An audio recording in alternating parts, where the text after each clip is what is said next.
sanitaire. J'ai fait la blague hier, je suppose aussi. On avait déjà... Oui, oui, du coup.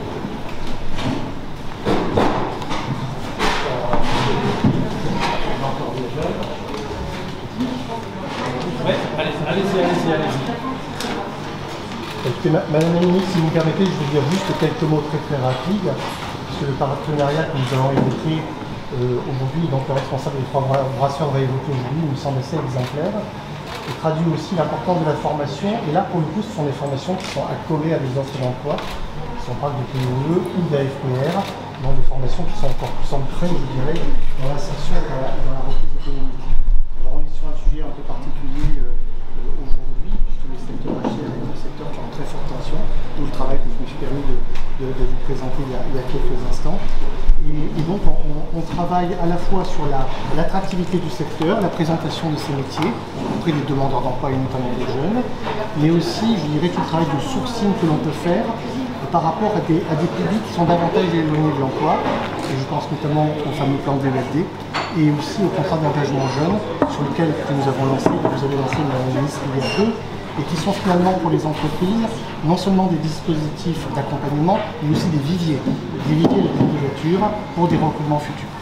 Donc voilà, j'en dis pas beaucoup plus, et je laisse tout de suite la parole à Monsieur le Directeur, qui a la grande amabilité de vous accueillir. Alors, moi je tiens d'abord à présenter, grâce à ce billet-là, les personnes qu'on a pu recruter, les collaborateurs qui sont ici présents autour de cette table, qui ont démarré cette formation théorique en novembre, et puis qui ont petit à petit sont arrivés à une formation sur le terrain. On a eu la chance de pouvoir les avoir également sur un autre site pendant 15 jours de formation, sur une formation réelle, et a pu ensuite venir mettre en place l'établissement, les rangements, la mise en place, l'organisation.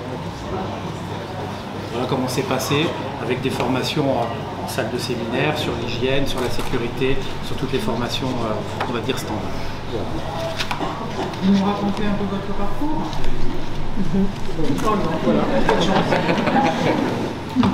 Alors moi, pour ma part, j'ai commencé la restauration à 15 ans. J'ai fait un CAP, donc CAP bar, brasserie, café. J'ai toujours été dans ce domaine-là. C'est vrai que la formation m'a apporté quand même des choses que je n'avais pas, sur le point hygiène ou autre. Et chaque établissement a sa manière de travailler, c'est une autre manière d'apprendre, mais ça a été bénéfique. Vous avez fait un CAP en alternance ou non? CAP oui, en alternance. Où ça? Sur Orléans. Oui, ok. Et alors après? Après, du coup, j'ai fait un CAP pendant 2 ans. Après, j'ai été embauché en tant que serveur en salle, toujours sur Orléans. Suite à ça, j'étais passé responsable. J'ai travaillé un an et demi. Après, à force de gérer, j'avais envie de changer. Du coup, j'étais dans un autre restaurant où j'ai fait que du run. Donc, on envoie juste les plats. On ne prend pas de commande, rien du tout. Suite à ça, j'ai fait quelques saisons. Puis après, je suis arrivé sur Dijon. Et puis, Vous avez tout de suite trouvé monsieur? Ah oui, dans la restauration, trouver un emploi, c'est rapide. Et comment vous venez la suite? En fait, c'est possible de se former après pour... voir par la suite si des opportunités s'ouvrent. Oui, pourquoi pas. Pour ouvrir votre restaurant? Peut-être par la suite, on verra, peut-être pas tout de suite, mais dans quelques années, pourquoi pas. En tout cas, le processus est très intéressant, surtout pour nous les employeurs, de pouvoir avoir le temps de former les gens correctement, parce que souvent on est à la recherche d'emploi assez rapide et souvent on les prend et on les met tout de suite dans le feu, et souvent on a beaucoup de problématiques parce que ça fait un peu peur. Et là, ça a permis justement de les former avec ce programme, de les former tranquillement et de les préparer au démarrage du restaurant. Je pense que c'était pour vous un tremplin qui était facile. Okay. Pour ma part, j'avais pas du tout d'expérience dans la restauration. Donc j'avais une chose en droit. Et j'ai souhaité tout rentrer dans la voiture. Et j'ai trouvé du coup entreprise de exécutif.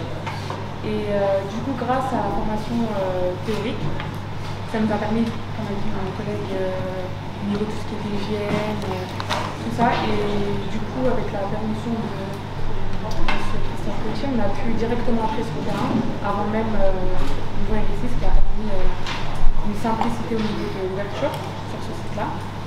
Et du coup, ouais, c'était une très bonne opportunité pour nous de rentrer dans la vie active. Qu'est-ce que vous aviez fait avant? J'ai une licence en droit politique. Ah oui. Ah ouais.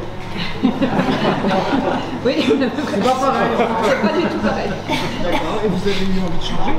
En fait, j'ai souhaité rentrer directement dans la vie active. D'accord.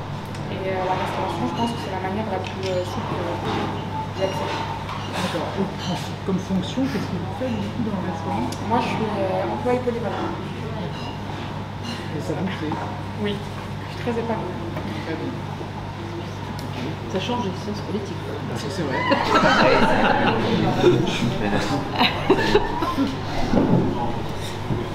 Moi, pour ma part, j'ai commencé dans mon île de Mayotte. J'ai commencé au CAP restauration. Dans 2 ans, on était formation, donc on faisait études pendant 2 ans. Donc à partir de là, quand j'ai eu mon examen, j'ai voulu venir en France pour continuer mes études en fait. Donc je suis venu en 2004 ici en France pour continuer. J'étais à Haute-Savoie, à Bonneville, sur le lycée hôtelier François Bis. Donc j'étais là pendant 2 ans aussi, en bac pro. À partir de 2010, j'ai travaillé un petit peu en Marseille pendant 10 ans. Après j'ai arrêté en 2020. Il y a 2020, j'ai voulu changer carrément de filière en fait. Et ça n'a pas fonctionné parce que le Covid, ça m'a un peu bloqué tout ça. Donc, il y a pas mal de gens. Ouais. On va bloquer, donc voilà. Après, on a eu des contacts avec Pôle emploi. On nous a dit bon, il y a des ouvertures chez Trois Brasseurs. Donc on demande ça celui-là. Parce que le restaurant il vient d'ouvrir, c'est ça? Il a ouvert le 9 mars, le 9 février. Et voilà, donc on a. Vous aviez besoin de combien de Alors, salariés? il nous fallait 30 salariés sur ce site. On a recruté une dizaine de salariés par le biais du PE. Voilà. On en a recruté d'autres parce que pour un problème de transport, on a détecté des candidats par le PE, mais comme du coup on a embauché pour un autre site qui eux étaient plus proches de l'autre site. C'était difficile pour eux de se déplacer. Du coup, ça a permis de nous amener pas mal de candidatures, effectivement. On a fait plusieurs rendez-vous avec nos collaborateurs de Pôle emploi et du coup, ça a permis de faire des cibles, de faire des entretiens avec eux sur les sites de Pôle emploi et après de présenter le métier, de ce qu'étaient Trois Brasseurs et de nos différentes. Et du coup, elle dure combien de temps la formation?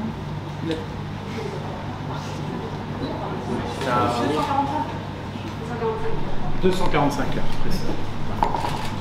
En semaine. Donc avec une formation complète sur, comme on a dit, l'hygiène, on va pouvoir la sécurité incendie, tout ce qui est le métier.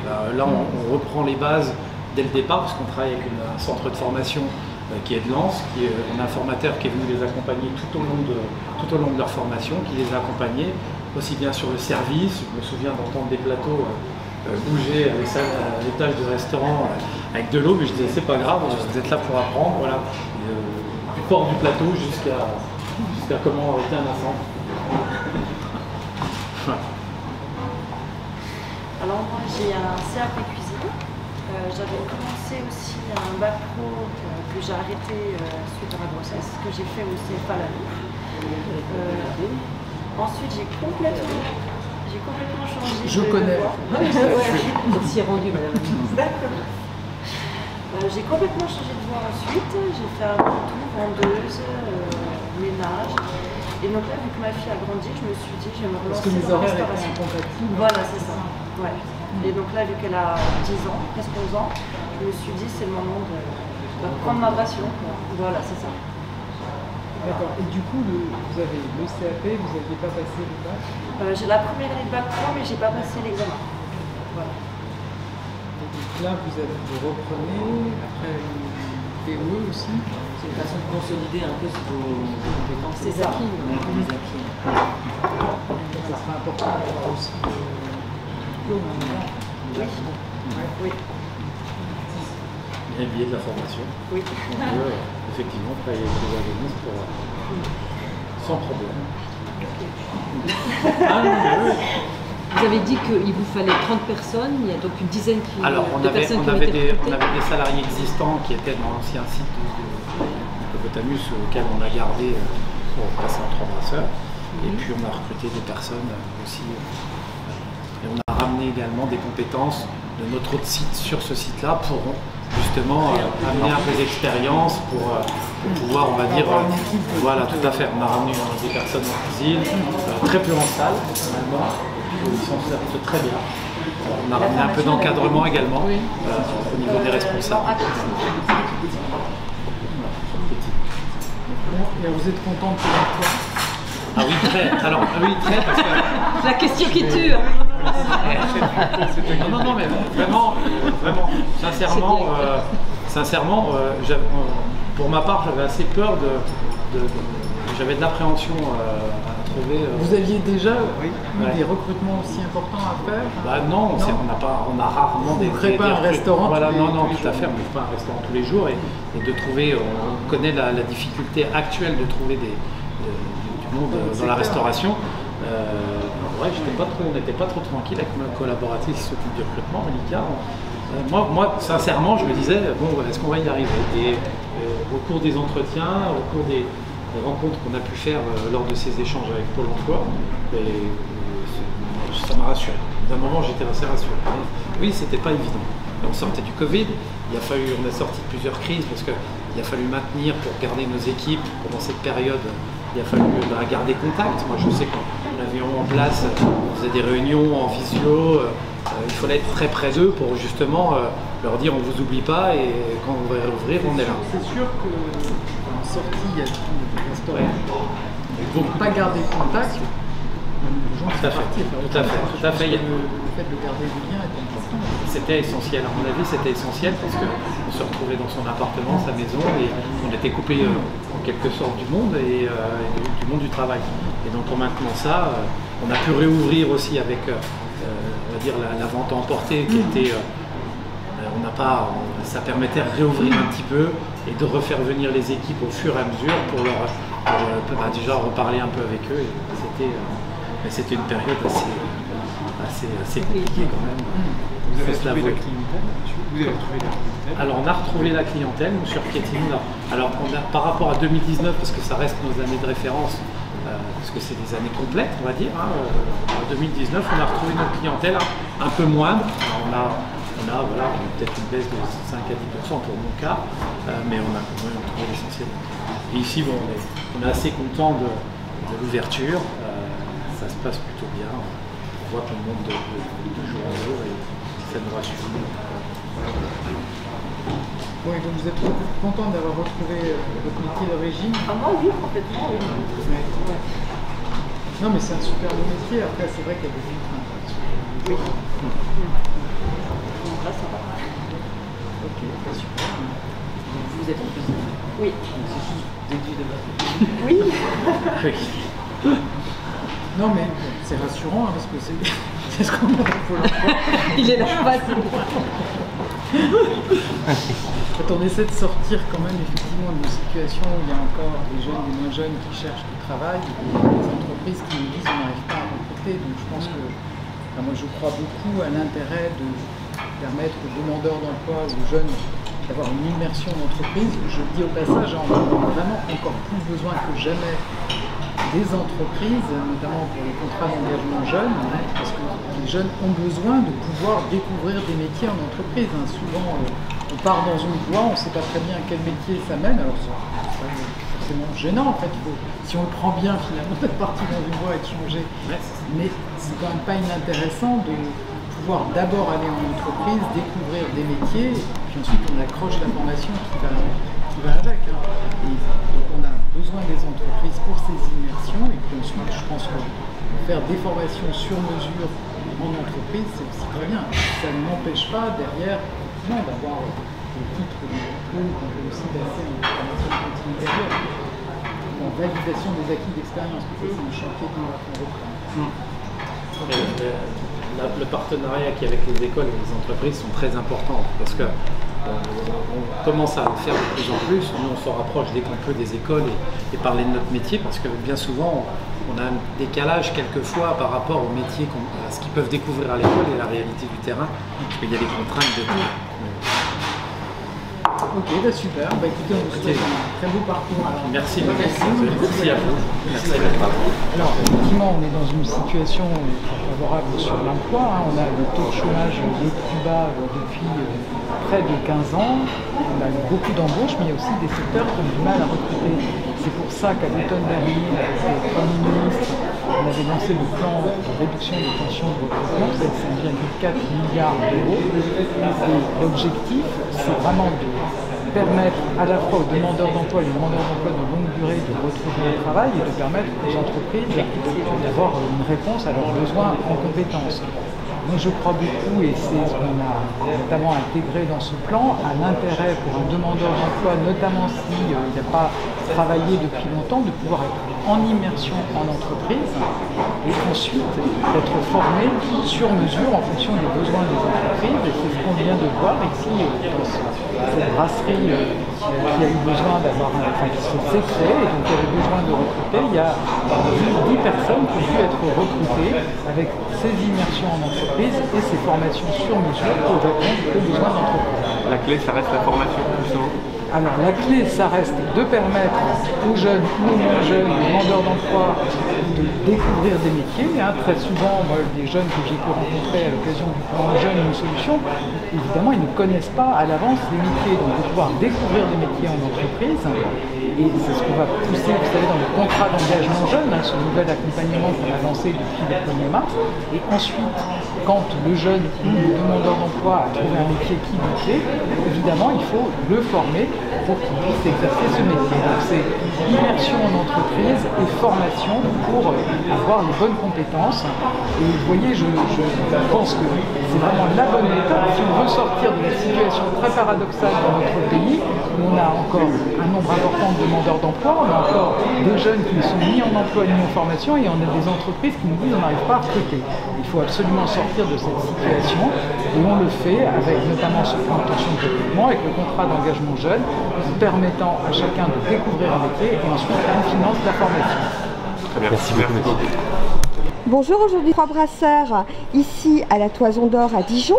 Nous venons d'avoir Madame la Ministre et cette fois-ci j'ai Monsieur le responsable, Monsieur le patron on pourrait dire carrément. Tout à fait, c'est ça. Alors moi je vais vous laisser vous présenter et nous présenter votre établissement s'il vous plaît.